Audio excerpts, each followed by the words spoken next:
Welcome to the Deep Dive. This is the show where we really try to give you that shortcut to being genuinely well-informed. And if you're someone who really wants to get that knowledge fast and get it right, this is for you. Today, we are moving past the basics of, mindfulness and diving into the advanced spiritual architecture of Buddhist meditation, specifically the Mahamudra tradition. And we're tackling a fascinating paradox. When a practitioner really fully commits to finding that profound spiritual understanding, the closer they get, the more refined and, frankly, the more insidious the traps become. Right. Our sources detail these unexpected pitfalls that can derail a spiritual path, not through, failure, but through misunderstanding the ultimate nature of reality. So we're not talking about just getting distracted or being lazy. This is about flawed success. Exactly. And the core text we're drawing from, it's highly structured, isn't it? It really lays out these obstacles for dedicated practitioners. It does. It's primarily for those focused on the nature of the mind. The ultimate goal in Mahamudra is realizing this innate, luminous nature of the mind, which is often described with the term shunyata, or emptiness. But emptiness is so easily misconstrued. So easily. And our deep dive breaks these potential deviations into two major categories. First, there are 4 deviations, all related to the intellectual understanding of emptiness. And second, 3 deviations that come from becoming overly attached to powerful meditative experiences. Like bliss and clarity. Bliss, clarity, yeah. Things like that. So the mission here is really about clarification. The main risk, as you said, it isn't a lack of effort. It's a flawed idea of the ultimate truth, and then clinging. Subsequent clinging. You get attached to temporary phenomena, and we're here to distinguish true realization from these really powerful, tempting detours. Because if you don't recognize what you're actually experiencing, the path itself becomes the most sophisticated trap of all. Okay, let's unpack that, starting with the conceptual side. I think most of us assume that rigorous intellectual study is, the way to go. But here, conceptualizing the ultimate reality is described as the primary deviation. How can thinking about truth be the mistake? Well, it forces a duality where there shouldn't be one. The sources make this really crucial distinction between what they call the initial deviation and the subsequent deviation. Okay. The initial deviation is trying to intellectually define emptiness. Trying to make it a conceptual object, something you can label, instead of just relying on direct non-conceptual experience. So you're trying to put ultimate truth into a mental box. You are. And the subsequent deviation is when your entire practice then relies exclusively on that first flawed conceptual understanding. Oh, okay. You end up treating the absolute truth as just another concept to be, manipulated or stored instead of a state to be realized. And this flawed starting point leads us straight to the first big conceptual deviation. And this one is, from a moral perspective, incredibly dangerous. The nihilism trap. Deviation 1. Misunderstanding emptiness phenomena, unity. For a really sophisticated practitioner, the key realization in the Mahamudra view is that manifested phenomena. The world of forms, people, actions. Exactly, all that world and emptiness, the ultimate reality, they coexist as a fundamental unity. They're non-dual. So the mistake is splitting them apart. Seeing emptiness as some separate realm that's untouched by the relative world. Right. And if emptiness is beyond good and evil, some practitioners then mistakenly conclude that cause and effect, karma, the law of karma, doesn't apply to them either. That is the consequence, isn't it? If you take emptiness as some abstract, purely conceptual void, you might decide that morality and accountability are just, arbitrary constructs you need to transcend. And that fundamentally erodes your ethical discipline. It sounds a bit like a spiritual superiority complex. I'm enlightened, so your rules of karma don't apply to me. It is precisely that. Clinging to conceptual emptiness leads to the extreme view of nihilism, where practitioners believe nothing exists and therefore nothing matters. We see the great Indian master Saraha cautioning against this. He said this view is even stupider than believing in substantiality. Right. You've just swapped one conceptual attachment, believing things are solid, for another, believing things are void, and you've lost your moral foundation in the process. That context makes it stick. So if we accept that unity of reality, we can move to deviation 2. The basis, path, and fruition are one. In everyday language, we think of a path as something you follow to get to a future goal, the fruition. What does Mahamudra mean by saying these 3 are inseparable? It means they're inseparable qualities of the mind's nature right now. The basis is the fundamental innate nature of your mind, luminous and empty. The path is just recognizing that nature through practice.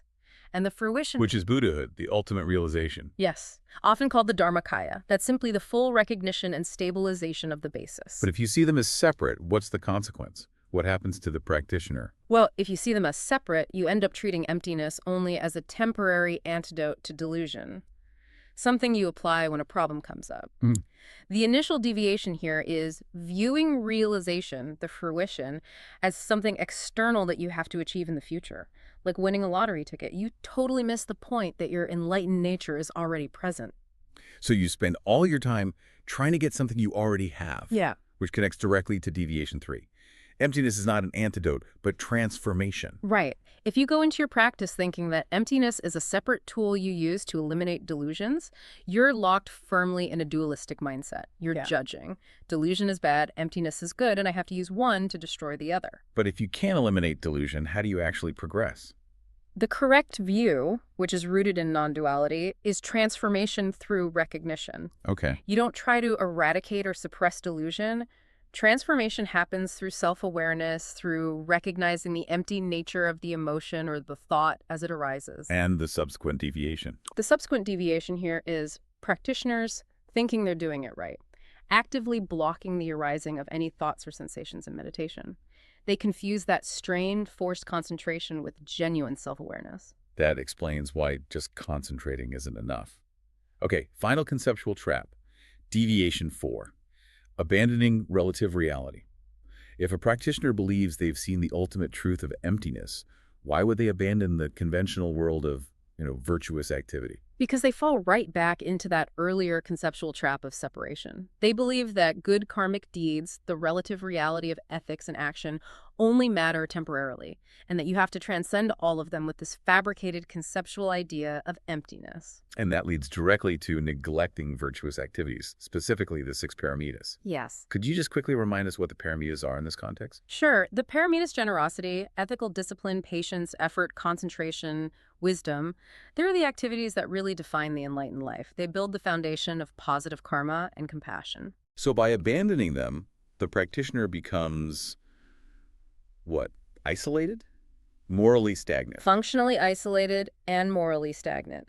The sources give an example of a practitioner who just constantly repeats the emptiness mantra, believing that the recitation and the concept of emptiness is enough, while completely ignoring their fundamental duties of compassion and ethical conduct. So the takeaway from this whole section, then, is that the conceptual pursuit of emptiness is itself the pitfall if it's not balanced with the reality of phenomena. Absolutely.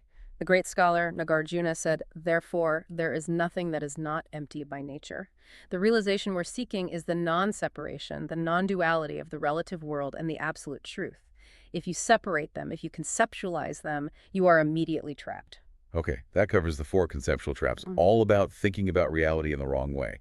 Now let's transition from thinking too much to, well, feeling too much. The next set of deviations comes from becoming strongly attached to the powerful, positive meditative states that arise during deep practice. We're diving into the 3 experiential traps: bliss, clarity, and non-conceptuality. Let's start with definitions, because these terms can get used pretty loosely. For sure.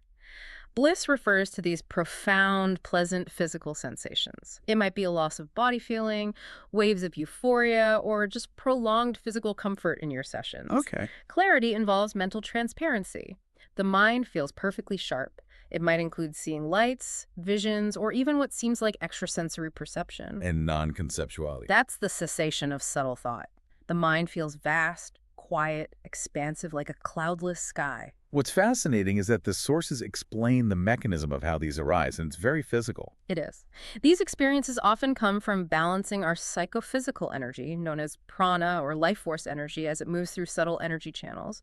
And when this happens successfully, intense phenomena occur. How intense? They can manifest in really powerful physical ways, which the sources call blessings. Things like physical shaking, or the sensation of levitation, a body blessing, or spontaneous, uncontrollable talking or laughing, a speech blessing. That sounds incredibly powerful, and I imagine highly reinforcing. If you experience levitation, you must feel like you've reached the goal. And that is the trap. This brings us to the critical distinction. Meditative experience versus true realization. These intense meditative experiences, as potent as they are still conditioned. They arise from habits, balancing physical energies, or karmic imprints. And true realization is? True realization is transcendental. It's fundamentally unconditioned. It's permanent. Now, it is naturally accompanied by authentic experiences of bliss, clarity, and non-conceptuality. Those are the signs of realization. But the realization itself is unpolluted by any delusion of permanence or attachment. So the danger is the attachment to the high.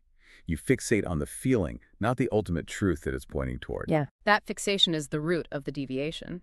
Seeking these states, or, feeling despair when they go away, turns the temporary experience into a karmic cause for continued rebirth.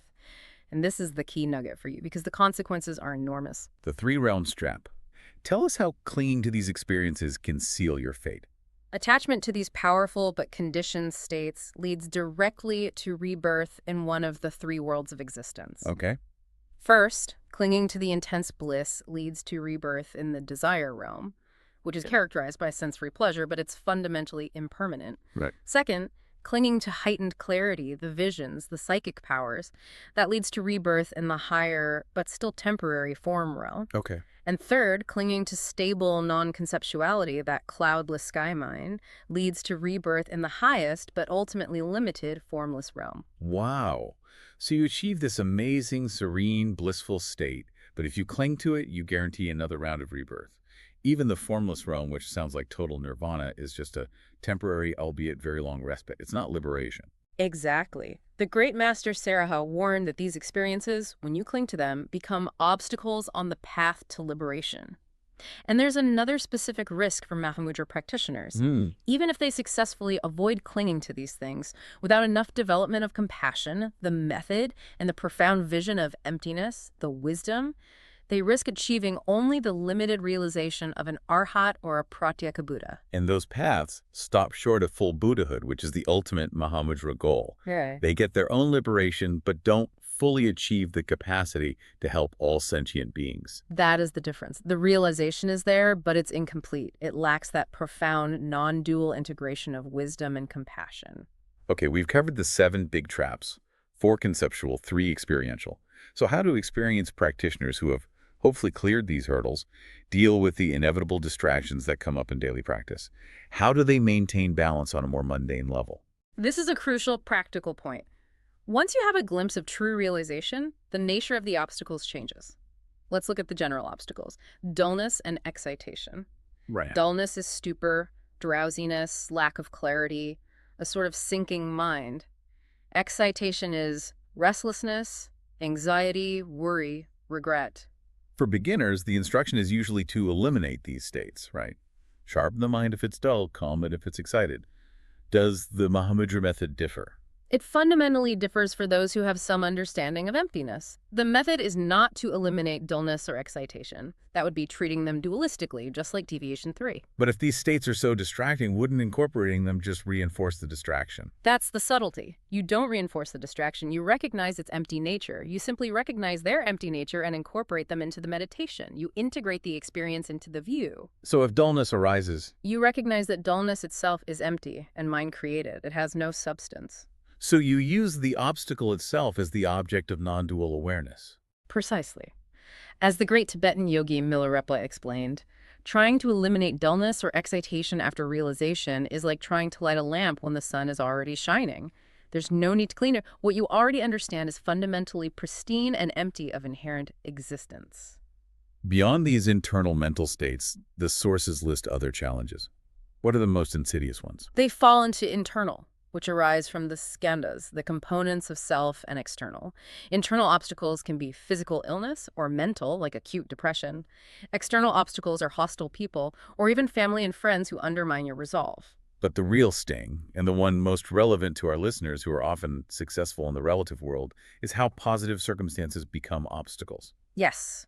Success, great wealth, public recognition, pleasure, they can all become the final, most sophisticated obstacles because they distract the practitioner into the 8 worldly concerns. The 8 worldly concerns are rooted entirely in attachment to relative reality. Concern with gain and loss, concern with pleasure and pain, concern with praise and blame, and concerned with fame and insignificance. They just keep the mind spinning in duality. The ultimate synthesis here seems to be that the solution to all deviations, conceptual or experiential, is recognizing the unity of relative and absolute reality, the unity of wisdom and method. It is. True realization only happens when those powerful meditative experiences are recognized as empty in nature and integrated with profound wisdom, or vipassana. This is why the great spiritual lineage holder Gampopa gave this crucial advice.